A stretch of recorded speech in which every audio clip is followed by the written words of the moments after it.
بسم الله الرحمن الرحيم سبح اسم ربك الأعلى الذي خلق فسوى والذي قدر فهدى والذي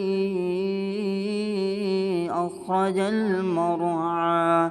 فجعله غثاء أحوى سنقرئك فلا تنسى إلا ما شاء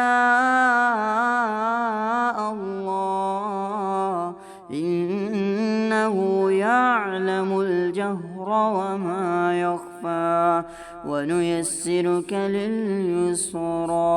فذكر إن نفعت الذكرى سيذكر من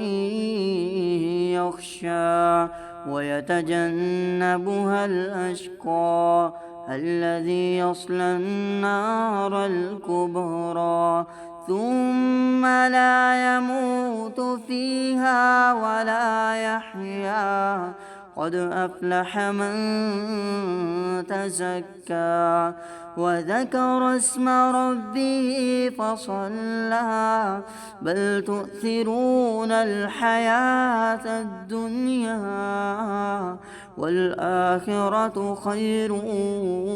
وأبقى إن هذا لفي الصحف الأولى صحف إبراهيم وموسى.